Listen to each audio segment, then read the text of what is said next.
Olá pessoal, Oi, gente.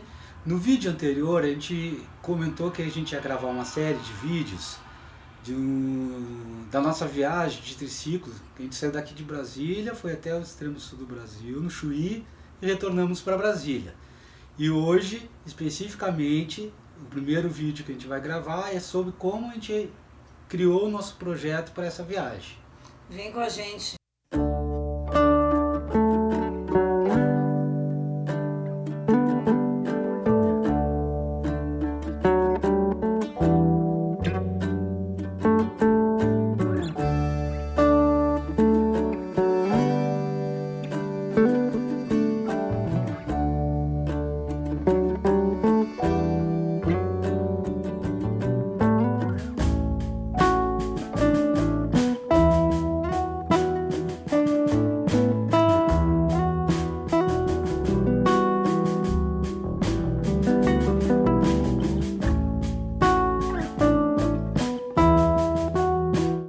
Para quem não nos conhece ainda, eu sou o Dinarte. Eu sou a Cândida, Nós somos um casal Vidas. em conexão. Bom pessoal, então eu vou começar a contar para vocês como é que a gente faz o planejamento de uma viagem. Então como é que a gente começa? A gente vai definindo, a princípio, quais os locais que a gente gostaria realmente de conhecer na viagem. Então como é que a gente fez? A gente foi escolhendo aqueles pontos que eram principais na viagem.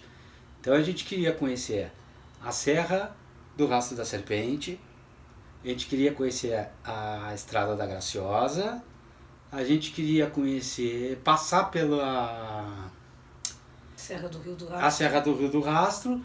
Né? Eu já conhecia, mas minha esposa não conhecia e eu queria que ela conhecesse, que é muito legal a Serra do Rio do Rastro. E depois a gente ia para Porto Alegre, né, que tinha uns parentes que eu queria visitar, que é caminho do Uruguai. E depois aí a ideia é ir até Montevidéu. Okay? Então como é que a gente faz? A gente pega um mapa, né, no Google, um outro mapa qualquer, e marca esses pontos.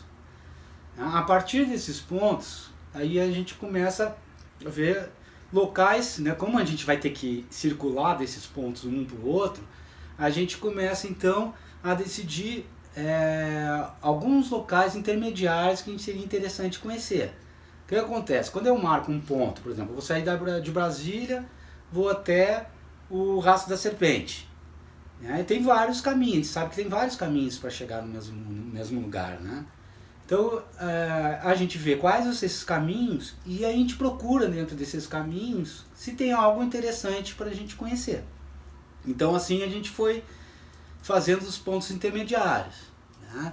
Então, por exemplo, a gente saiu aqui de Brasília e queria ir ao Rastro da Serpente. A gente verificou os caminhos, né? Nesse primeiro ponto, mesmo a gente queria mesmo ir direto, porque já um trajeto conhecido, né? A gente sair de Brasília e ir para o lado do sul, então a gente já tem um trajeto conhecido, né? Então aí o que a gente fez? A gente só fez um ponto de parada mesmo, porque a ideia era chegar no Rastro da Serpente, né?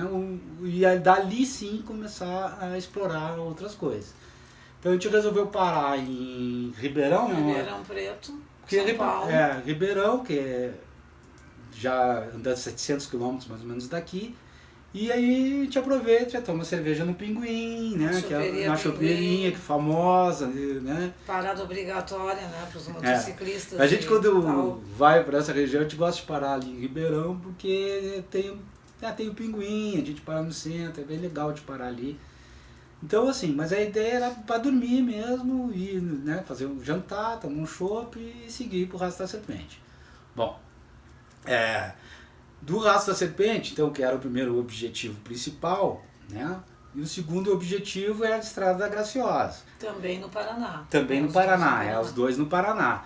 Então a gente viu o seguinte, qual é essa distância, né, que a gente ia fazer e se tinha alguma coisa no caminho para visitar. Como uma é muito perto da outra, apesar que são belezas totalmente diferentes, né, e são coisas totalmente diferentes de visitar, né, o Rastro da Serpente e a Estrada da Graciosa, que nós vamos depois contar direitinho em cada vídeo. Sim. Então a gente pensou assim, pô, se a gente acordar cedo e a distância é curta, é tranquilo a gente fazer as duas serras no mesmo dia, né?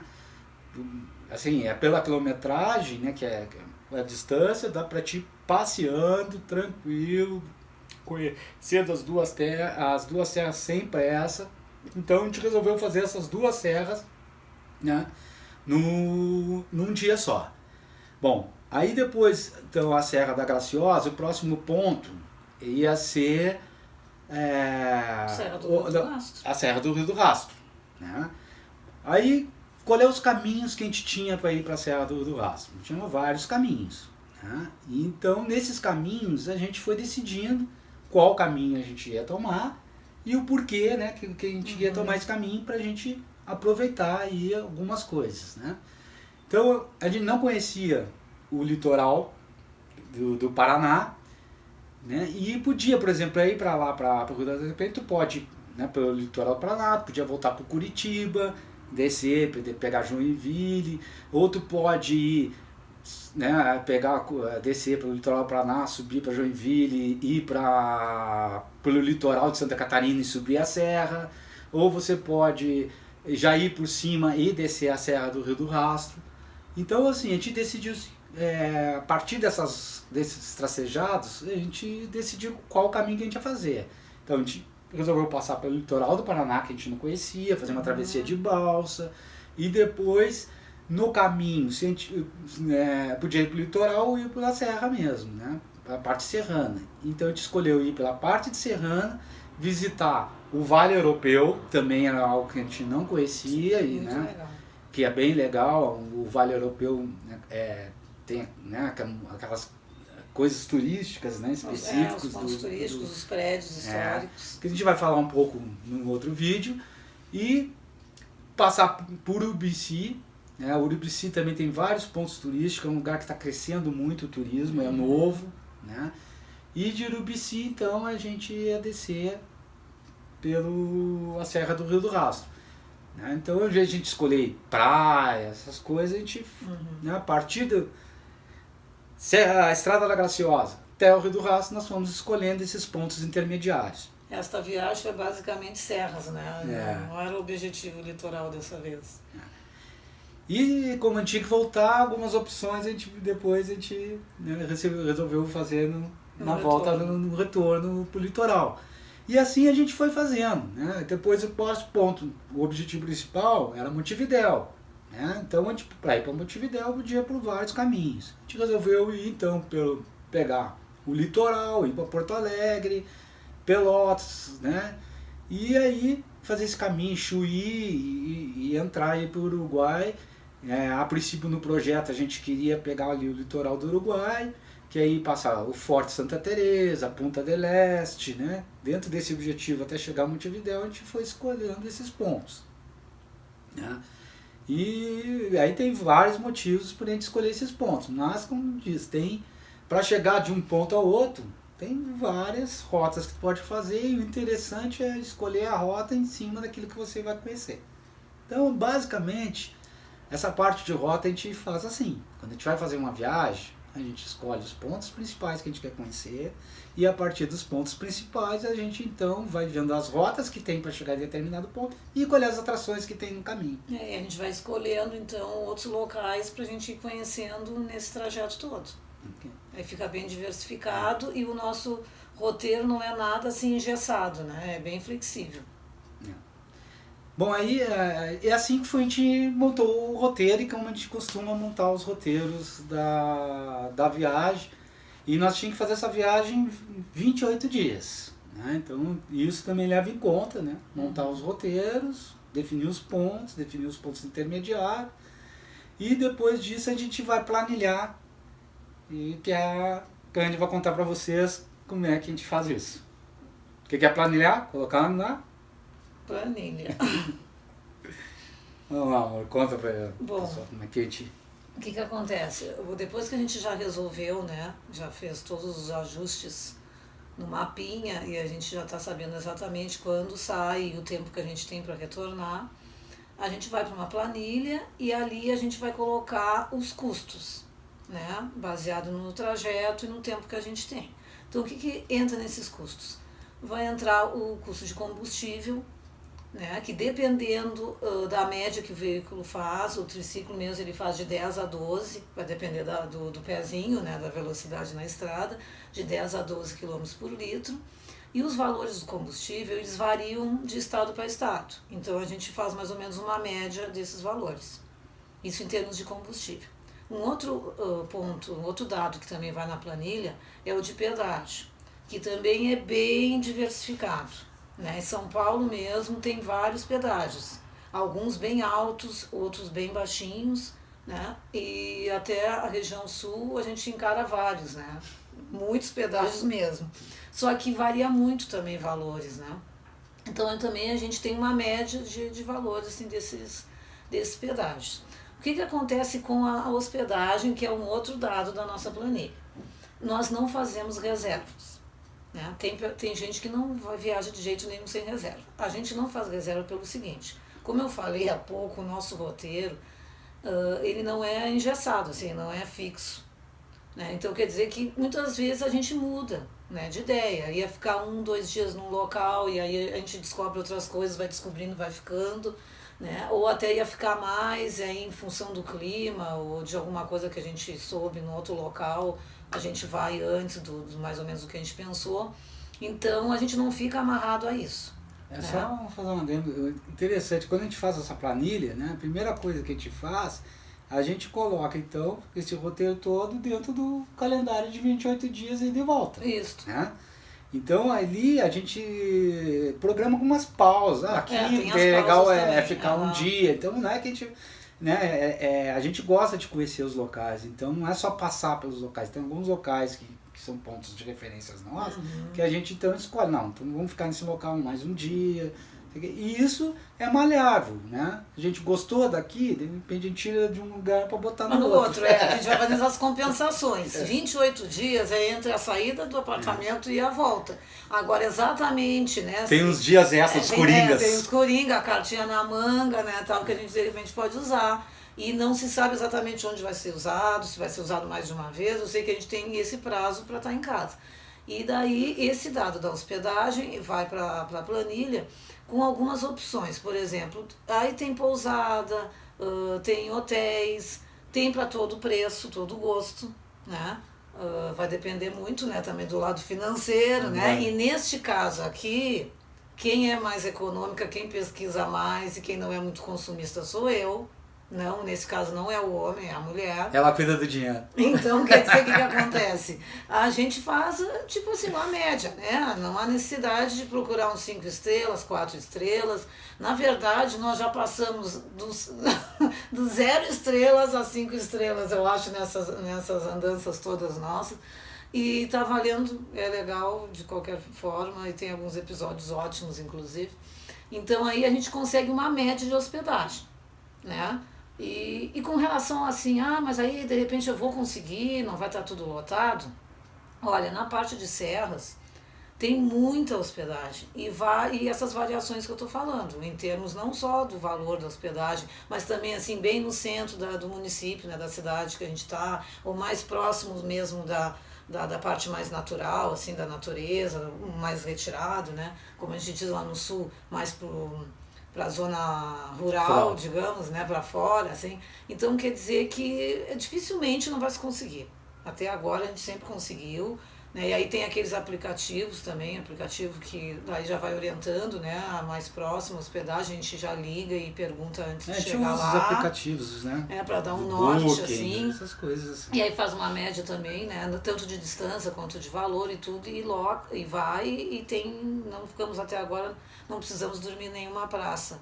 Até agora deu tudo certo, né? Então, essas coisas que vão para a planilha, né? Vai o combustível, vai pedágio, vai hospedagem, alimentação. Como a gente estava com o triciclo, não tinha como fazer, né, nada, comida, nem café, nem nada, então a gente sempre comeu na estrada, na cidade quando a gente chegava, aí de manhã o café já estava garantido no hotel, né? E depois no trajeto, né? Aquela parada para abastecer, dar uma parada, né, para dar uma esticadinha na coluna, dar uma caminhada. Já sempre carrego lanchinho na bolsa, sempre. Água e alguns lanchinhos leves eu sempre carrego. Então tem essa parte da alimentação também, que, né, sabendo dar uma equilibrada também é tranquilo. A gente procura às vezes comer as coisas mais baratas e em alguns locais, e aí de repente quer conhecer um restaurante, quer parar numa Sim. choperia.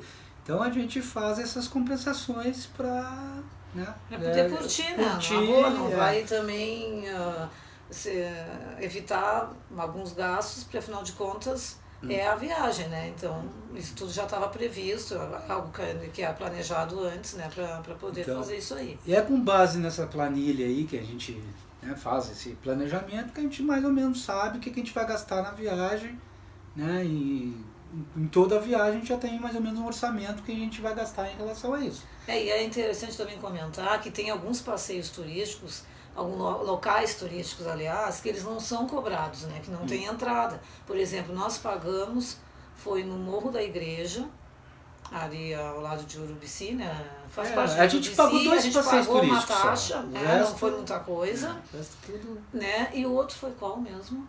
Além de Urubici? A gente foi em Duas Cachoeiras. Duas Cachoeiras, a gente exatamente. pagou também, mas que era coisas próximo baratas dali também e tinha uma entrada, assim.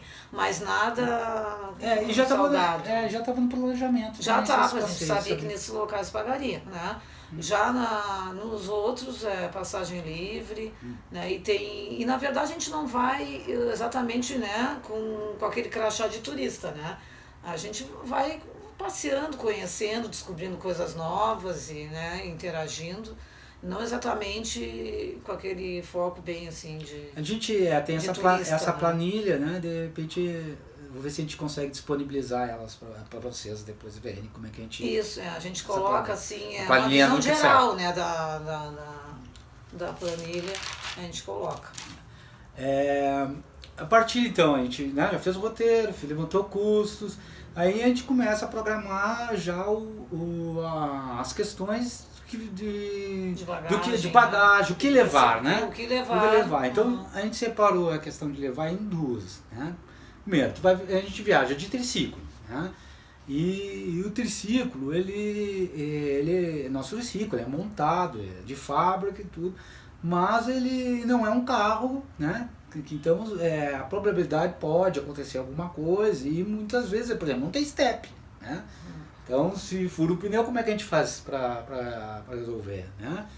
Então a gente resolveu, em função de estar viajando de triciclo, verificar algumas coisas que poderiam acontecer e a qual a gente mesmo poderia dar um jeito, né?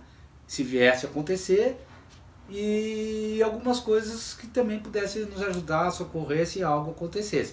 A gente viaja de triciclo, né, praticamente a gente nunca teve problema, né, se tiver poucos problemas, mas a gente sempre procura se planejar. Então o que eu levei, né, na bagagem para essas questões aí de acontecer alguma coisa na estrada, né? Eu levei um cabo de acelerador extra, que se arrebentasse o cabo, eu ia lá, trocava o cabo e, né, são coisas fáceis de fazer, manutenção fácil, ferramentas fáceis, né? Tem ali, não precisa carregar um monte de ferramenta.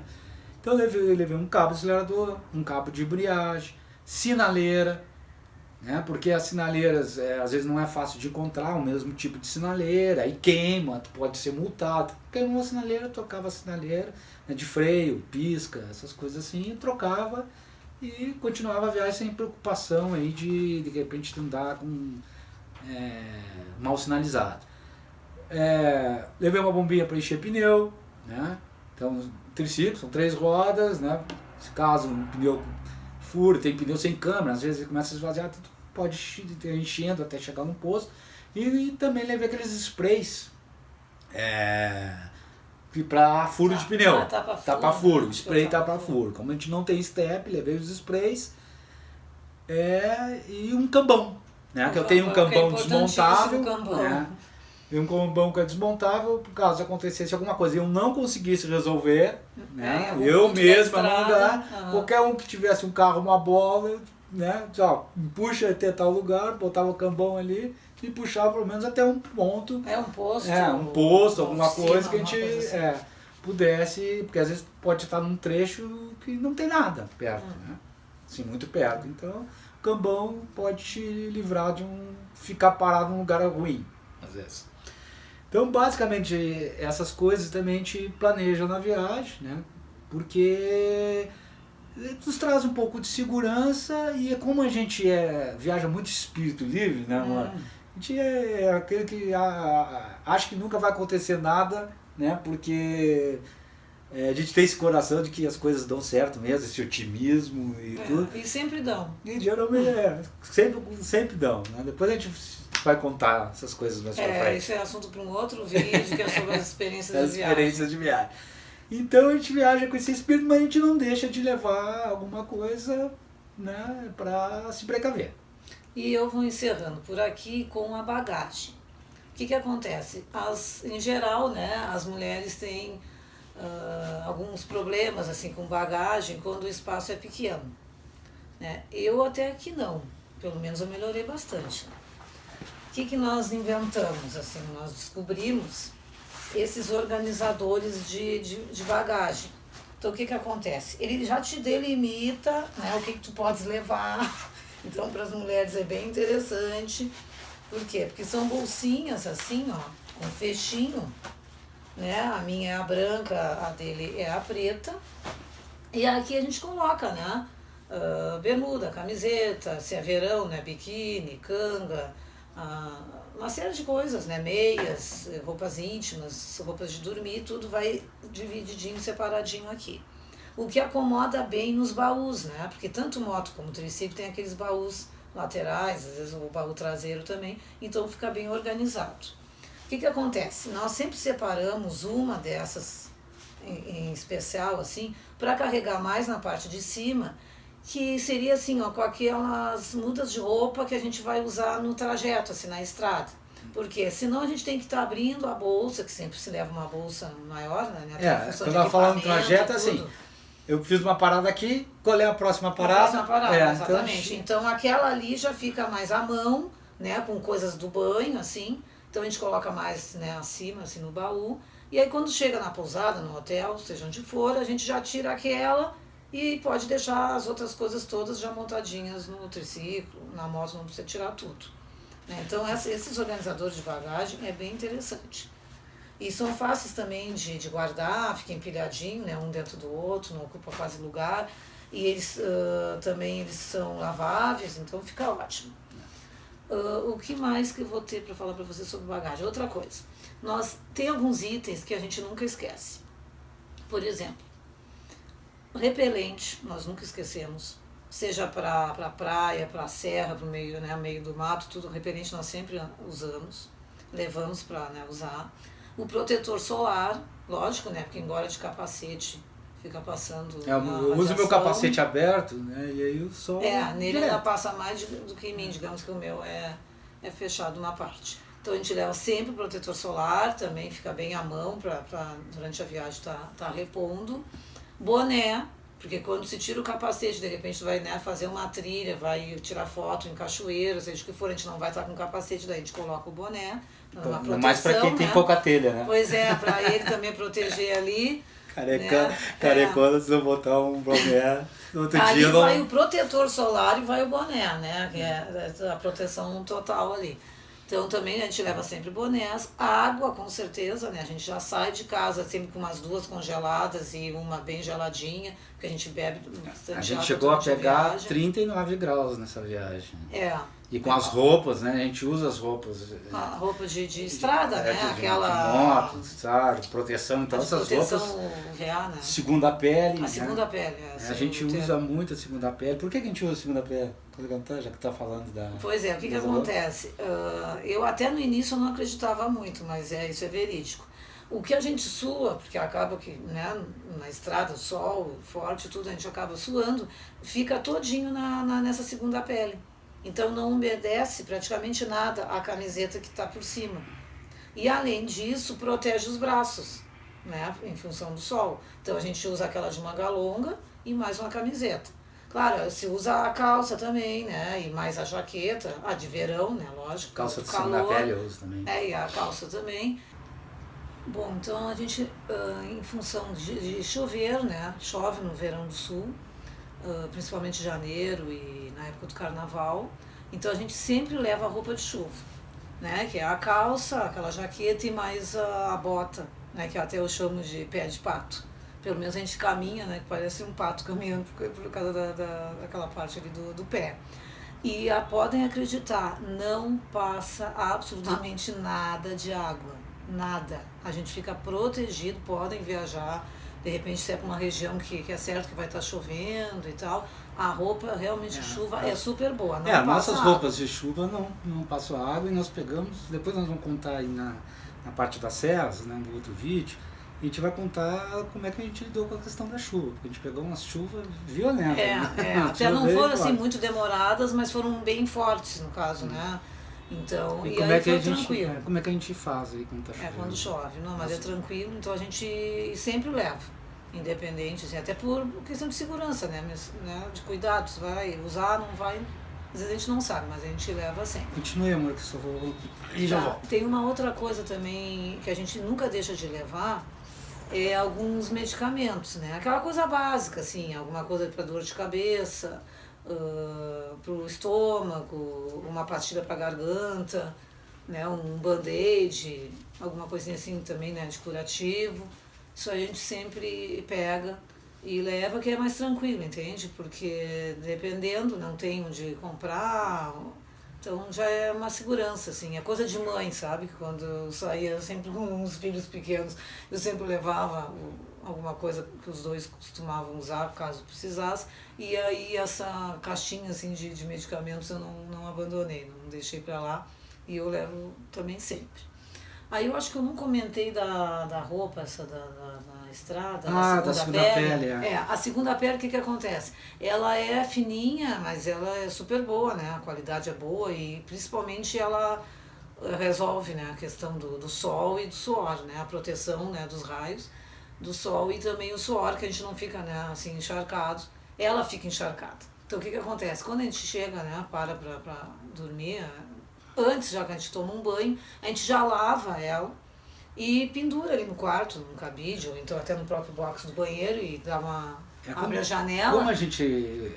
Claro que a hora que a gente está parado numa cidade a gente não usa, mas como nas viagens a gente sempre usa. Sim, é pra estrada. Pra estrada. Pra na estrada. Então a gente lava quando a gente para pra dormir, por quê? Porque o outro dia a gente vai sair depois do café. E geralmente né? ela seca. E ela seca. Ela praticamente seca, assim, não vou dizer que 100%, mas eu acho que entre 80% e 90%. Lava no chuveiro, estende, e no outro dia aí no ela outro tá dia, seca. né, põe e tá tranquilo. Assim. Então é bem, e as roupas íntimas ela, né? também, para não levar muito, dá uma lavadinha às vezes. E pendura ali e também secam, claro, elas secam que são finas, né, sempre. Então são algumas coisas assim de bagagem que eu teria para dizer para vocês. Sugiro então os organizadores, né, que fica organizado e a gente não leva aquele monte de coisa, porque geralmente com bolsa de viagem, mala nem se fala, que nem daria para levar, né, nesses veículos, mas a bolsa acaba assim, depois tu usa as mesmas peças e vem coisa para casa que tu levou e não usou. Não, e então, fora essa comodidade de você se organizar para cada parada, não precisa estar tirando aquelas coisas todas, não tira tudo, tira do baú, bota no baú. Então você já separa, né, próximo ponto, já separa, nós vamos parar em tal lugar, vamos ficar um dia, dois, já deixa a roupa separada. Quando chega no local onde vai parar, já pega aquelas coisas assim, não precisa carregar com muito trabalho, ajeita no outro dia, acomoda. Porque como os espaços são pequenos, essa função de acomoda, então... é tudo super bem condicionado, né? Até porque tem aquela bolsa impermeável que geralmente tu prendes, né? Com aqueles elásticos, ela já fica acima do baú, então já pensou cada vez, tira a bolsa, desamarra tudo, tira a bolsa para pegar alguma coisa no baú. Então acaba, né, gasto de energia e de tempo desnecessário. Essas praticidades, a gente não aprendeu isso da noite pro dia, não. Não, cada viagem vai melhorando. Uma ideia, assim e levando menos coisas. Exatamente, a gente leva menos coisas, já leva coisas mais assim afins. E os locais onde a gente coloca também já é diferente, aí a gente vai também se reciclando nesse sentido. Assim. Mas esse negócio do separador de bagagem nos adiantou bastante, né? Os organizadores de bagagem. E tem, eu acho que basicamente era essas questões, né? A gente foi o planejamento e como a gente faz as coisas na estrada. Aí, tá dentro do projeto, no caso, as rotas, né? Mais bagagem, equipamentos que se leva, a planilha de custo. E aí tem uma coisa que eu acho que a gente não comentou. Com relação ao clima, né? Dependendo se vai para a praia, se vai para a serra, o mês do ano, aí conforme o clima, que a gente também faz uma pesquisa antes, e aí, embora na região sul a gente saiba, né, como é que funciona, aí também tu já vai montar a tua bagagem de acordo com aquilo ali. Então é certo, de uns anos para cá, que embora a previsão seja calor o tempo inteiro, tem que levar alguma coisinha de manga para a noite, ou para de manhã cedo, né? E então são alguns detalhes assim que na estrada e nos locais que a gente está faz toda a diferença. Esse planejamento nos tira de situações desconfortáveis. né? Evita alguns transtornos e ainda ali, né, e dependendo. Mas esse é o nosso modo de fazer, né? A ideia é a gente sempre de compartilhar, que pode ser que algumas coisas aqui que a gente está falando seja interessante. Para alguém, a pessoa vai testar para ver se, né? Inclusive, assim, se tiverem alguma dica também, né? Algumas coisas que vocês não deixam de levar, ou algumas coisas de uma maneira, né, que estão fazendo agora e está dando certo, aí coloca nos comentários também que a gente vai trocando isso tudo. Então, aquilo que a gente falou, no primeiro vídeo a gente falou, nossa ideia é sempre a gente passar aquilo que a gente, né? Do jeito que a gente faz, as nossas experiências, porque eu acho que essa troca é sempre enriquecedora, né? A gente recebe muito também. Então a gente resolveu fazer para poder, então, contribuir com as pessoas que... Tem muita gente que já viaja, muita gente que está se programando agora, tem gente que está entrando nessa vida de viagem agora, tem gente que já viaja há algum tempo, mas sempre tem uma dica nova que vale a pena, né? Cai bem. Então, basicamente... Mas tem um detalhe aqui da viagem que eu queria que a Cândida falasse para vocês, por que a gente não foi para Montevidéu. Pois é, eu saberia deixar isso por último, né? Eu estava só pensando... Né? Bom, então nós vamos, agora sim, vai encerrar, né? Porque aí me deu uma certa vergonha.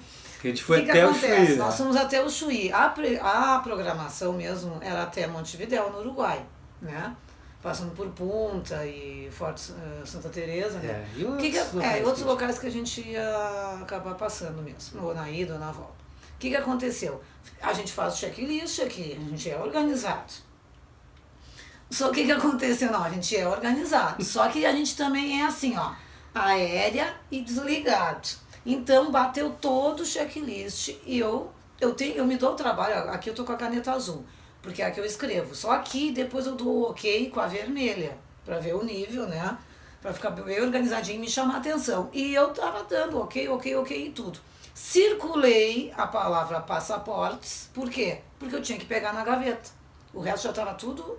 Ok, tudo certo, não faltou nada, isso na véspera da viagem, a gente ia sair de manhã cedo no outro dia. Aí ele me chamou para alguma coisa, na verdade não vou mentir porque eu não me lembro se ele me fez uma pergunta ou ele me fez uma colocação. E eu fui até a outra peça para falar com ele. Simplesmente sumiu da minha cabeça o circulado, que era o passaporte. E os passaportes ficaram na gaveta, nós não levamos. E o que acontece? Ele usa habilitação, eu também uso habilitação, porque as nossas identidades, eu tinha 16, eu acho que tu tinha 13, 14 anos. O que acontece? Ninguém vai aceitar de séculos atrás, né? Aí a gente nem levou mesmo essas antigas, porque a gente só usa habilitação. Só que a habilitação, né? CNH, você sabe que é só no território nacional. Então, conclusão, a gente conseguiu ir até o Chuí e não pudemos passar por Uruguai, porque os passaportes ficaram aqui na gaveta. Mas tudo bem, a gente sobreviveu, porque afinal de contas ainda tem outros roteiros pra gente fazer, que aí vem Buenos Aires também depois a gente leva as coisas muito light e nesse sentido, assim, quando a gente deu por conta que estava sem os passaportes... Foi em Ribeirão Preto que eu eu não vou voltar e a gente também não vou fazer muita função para correr atrás disso, porque se a gente não for nessa... tem mais um motivo para viajar. Aí já fica outra vez, a gente já faz a Buenos Aires junto com Montevidéu. E aí a gente aproveitou até para fazer mais paradas em alguns lugares mais específicos, aproveitamos também essa viagem para a gente rever pessoas que a gente às vezes, a gente é lá do sul, né? E a gente passa muitas vezes e acaba não vendo, então a gente resolveu incluir coisas que seriam interessantes e que não ia perder valor nenhum na nossa viagem. De repente a gente nem teria feito se tivesse levado o passaporte e a programação continuasse até Montevidéu. Mas aí num outro vídeo, que vai ser experiências de viagem, a gente vai detalhar mais isso para vocês. E um detalhe interessante, não teve DR, viu? Não teve DR, não teve discussão, não teve aquela coisa assim, aquele dedinho apontando, tu que esqueceu, não, foi tu que ficou de pegar, não teve, mas eu vou reconhecer que de fato eu circulei, que era só isso que faltava e o resto estava tudo ok. Só que como eu fui falar com ele alguma coisa, não me recordo o que era mesmo, não me recordo, até já tentei me lembrar, mas não consegui. Aí aquilo voou da minha cabeça, né? Sumiu, porque era assim, 99% estava tudo certo no checklist, mas foi falho, porque faltaram os passaportes. Mas agora na próxima vez eles vão encabeçar a lista do checklist, vai estar tudo certo. Faz parte. Então é isso aí. É isso aí, espero que vocês tenham gostado. Como eu disse, nosso intuito nos vídeos sempre é compartilhar as experiências. Todas elas, e a gente, qualquer tipo. E a gente torce muito que as pessoas nos acompanhem, que nos dediquem, que nos ensinem alguma coisa, porque a gente está sempre aprendendo, que a gente possa passar alguma coisa de valor para vocês e que gostaria que vocês continuassem nos acompanhando. E também a gente começou agora no canal, então é legal que vocês deem um feedback para nós aí, para a gente sempre melhorar e fazer as coisas o melhor para vocês. Tá, é isso aí. Então é isso aí. Até a próxima. Até o próximo vídeo, que nós vamos falar sobre as serras do sul do país. E vai ser muito legal. Nos acompanhe.